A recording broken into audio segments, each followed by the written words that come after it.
siwezi kuongea miomo. Sio miomo, ni miweji. Miomo ni kwamba kijiji kizima au watu 5, 10 kwenye familia moja wamekufa kwa pamoja, hapo naweza kutamka miomo. Kwa hiyo mimi nasema miweji kwa sababu tuna msiba mmoja. Miweji. Nimesimama kwa niaba ya familia yangu. Mimi ni mmoja katika familia hii ambayo imempoteza ndugu yetu. Hivyo basi familia ikaona vema initume mimi kwa ajili ya kuja kusoma maisha ya marehemu. Sisi ni watoto wa Bolambo. Katika zile nyumba 3 za Bolambo ambapo kuna Msango, kuna Mbongwe, alafu kuna Mwenda. Kwa hiyo mimi nilosimama hapa ni katika ile nyumba ya 3 ya Mwenda.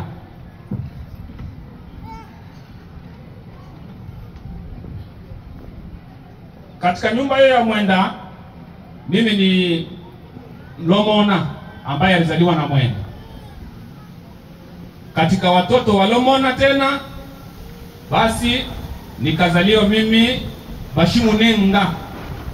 Watoto wa Lomona mimi ni mtoto ninaitwa Bashimunenga, lakini kwa jina lingine tunaitwa Bashikwa Chubwa.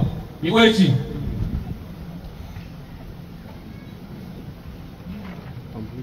Katika watoto wa Bachubwa mimi naitwa Mwesa, mtoto wa Bachubwa. Yaani mimi ni Mwesa au Bashimwesa. Hivyo basi naingia kwenye hotuba rasmi ya ndugu yetu na mpendwa wetu. Nimesimama kwa huzuni na majonzi makubwa, lakini sina jinsi. Imenibidi nisimame kwa ajili ya kuzungumza risala ya mwanangu. Kijana huyu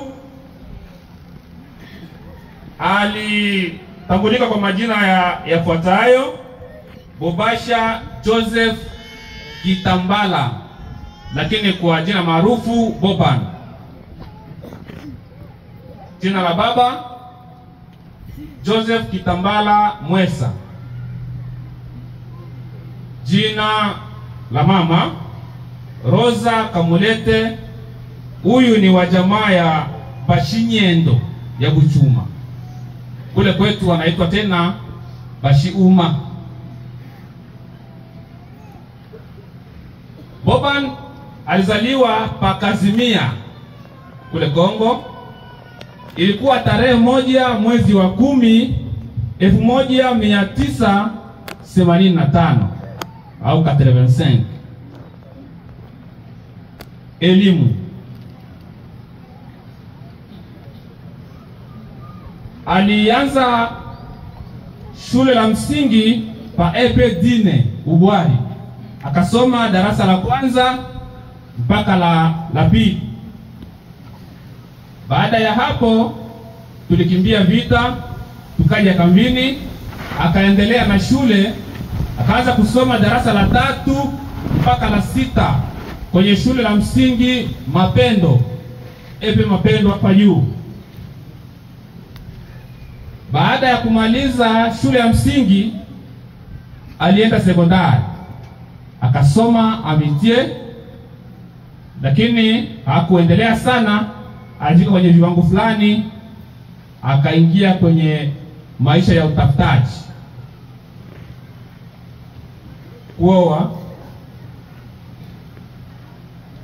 Mwanetu Boban alioa wanawake wawili, ambayo mmoja anaitwa kwa jina la Feza Kaskile. Huyu ni wa jamaa ya Bashikwa Chubwa, nyumba ya Mskole. Alizaa naye watoto wawili, wa kiume mmoja na wa kike mmoja. Baada ya hapo waliweza kutengana. Alikaa muda, akaona vema atafute mke mwingine. Akaoa mke mwingine. aliyeitwa kwa jina la Marie Uchudi. Huyu alibahatika pia kuzaa naye watoto wawili ambao wote ni wa kike. Hivyo basi Boban katika maisha yake kwenye upande wa kuzaa alizaa watoto 5. Naomba unielewe. Naweza kuhesabu ukasema wawili afu kafikiri mimi nimekosea. Katika maisha yake kwenye kuzaa amezaa watoto 5 ambao kati yao 5 kuna mmoja wa kiume na wanawake watoto 4, na wote wako hai, hakuna aliyefariki.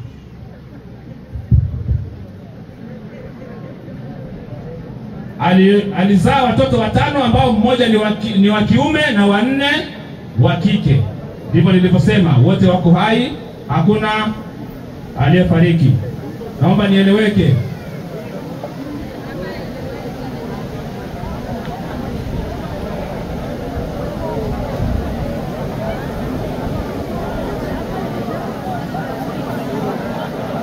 Kazi. Nilijua italeta changamoto hiyo, kazi. Ndugu yetu na mpendwa wetu alijishughulisha sana katika maisha yake kwenye kipaji ambacho Mungu alimpa. Alijishughulisha sana kwenye kazi ya mpira wa miguu. Hivyo alikuwa ni mchezaji mzuri ambaye anacheza namba 10. Cheza namba 10, namba 8, namba 7, namba 11 vizuri sana. Hivyo alicheza kwenye timu ya Abetro inaitwa Abei. Alicheza tena kwenye klabu ya Simba Wanyika ambao makao makuu yalikuwa ni SD. Hichi kilikuwa ni kilabu. Baada ya hapo alicheza kwenye timu ya DE1. Lakini pia aliendelea kucheza katika timu za nje ya maeneo tunaoishi. Ina maana nje ya kanda. Kwa kuchukuliwa anaenda kucheza, anarudi. Na alishughulika pia na kazi ndogo ndogo kwa ajili ya kujiwezesha katika maisha yake ya kimwili pamoja na familia yake. Mauti. Ndugu yetu alikutwa na mauti usiku wa kuamkia jana, siku ya Jumanne ambayo ilikuwa ni tarehe 18. Tulipigiwa simu asubuhi na mapema kwamba tumemkuta ndugu yenu kaisha fariki. Basi ilitubidi tuje. Kweli tulimkuta ndugu kashahaga maisha, yupo kwenye kitanda. Mwili ukachukuliwa ukapelekwa mochwari kwa ajili ya uchunguzi zaidi. Hivyo uchunguzi ulifanyika, lakini hakuna kilichobainika kwamba ni kitu fulani kilichosababisha au kilichomsababishia umauti. Hivyo ndugu yetu alituacha, lakini hatukujua kitu gani ambacho kimemletea mauti. Kwa hiyo sisi tumesema kwamba mwanetu au ndugu yetu amefariki ghafla.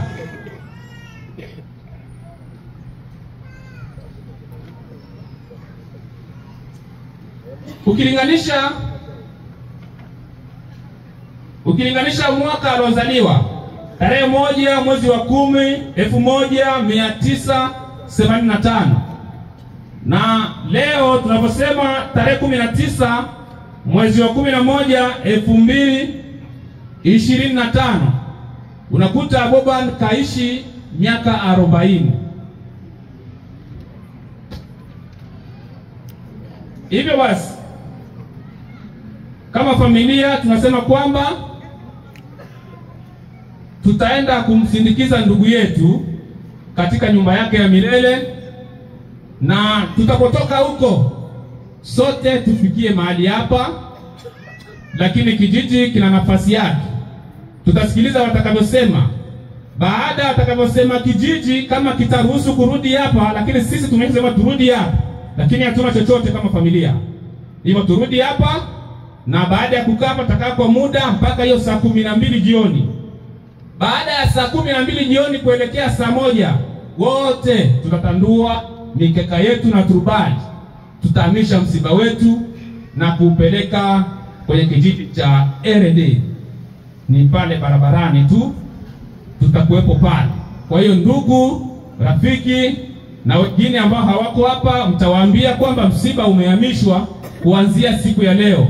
Tutakuwa pale RD. Hivyo RD tutalala leo, tutakuwa kesho mpaka siku yake ya Jumapili. Tunawalikeni wote tukutane pale, ili angalau tupate yale maji yatakayopatikana wote kwa pamoja. Hivyo nisiwe na mengi sana, kwa sababu kuna wengine ambao watakuja kuzungumza baada yangu. Niseme kwa mdomo wa familia, tunawashukuru sana ndugu, jamaa na marafiki ambao mmetoka sehemu mbalimbali kwa ajili ya msiba huu. Kweli hatuna kile tunachoweza kuwalipeni, lakini Baba wa mbinguni anawaoneni mlivyoacha kazi zenu na shughuli zenu mbalimbali kwa ajili ya kuja kulia pamoja na sisi. Hivyo basi Mungu awabariki na awafungulie milango ya baraka katika familia zenu. Na mwisho kabisa niende kushukuru pia kanisa kwa wito ambao walikuwa nao. Wamesikia taarifa na moja kwa moja wakainuka. Hapa kuwa na swali wala nini. Walijua kwamba ni mtu ambao walikuwa wanashiriki naye, basi wakaja kutusaidia. Kwa hiyo Mungu awabariki sana katika huduma zenu, na Bwana atubariki wote. Amina. Mbele ya yote nataka kushukuru umati wote ambao umekusanyika hapa kwa kutusaidia kwenda kumpeleka ndugu yetu kwenye nyumba yake ya milele. Cha pili, ninashukuru familia. Ninashukuru familia kwa sababu imetukubalia ambayo yale tumeyataka ahifadhiwe kwanza, baadaye msiba uhamishwe. Na hiyo ilikuwa ni sababu kubwa, na ndio maana mmeona umati wote huu wa watu. Ni wechi, labda angeenda huko wengine wangeshindwa kufika huko. Basi nadhani majina mmeyasikia kwa familia, lakini sisi kama kijiji tunazoea jina la Bobani, Bandale, Masistem.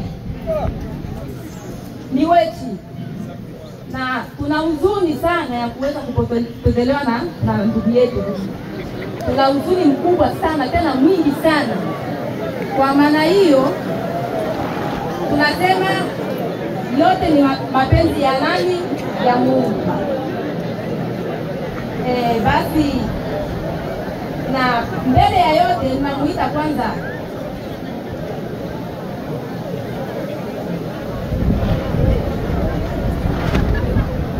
ninaita katibu wa zone kwa machache ambayo ameyaleta huko kwenye mkutano. Karibu.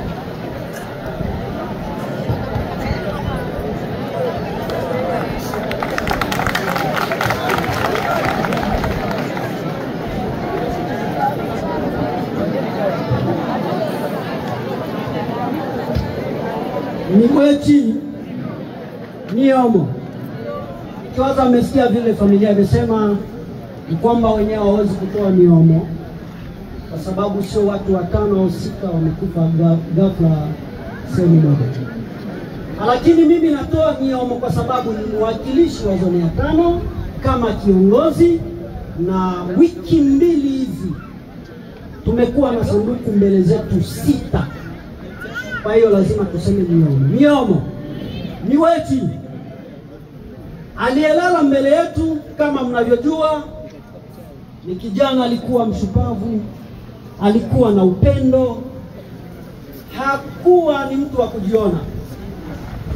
Kwa ukweli Mama Devila amesema majina yake, lakini kuna lingine amesahau: usafi kwanza. Kwa hiyo mtu huyu alikuwa ni wa muhimu sana na inasikitisha. Napomwona amelala hapa, kibinafsi ananikumbusha msiba wa Eselo Mashuru.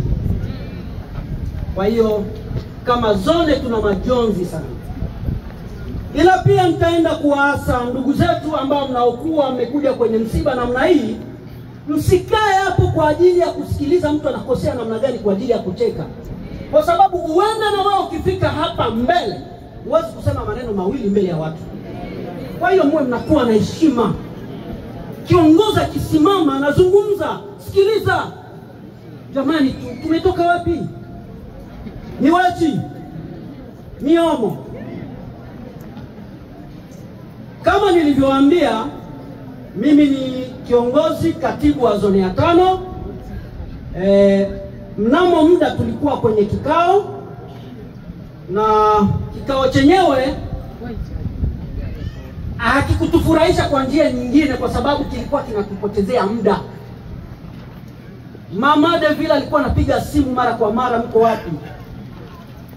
Kikao kilisema hivi, ni siku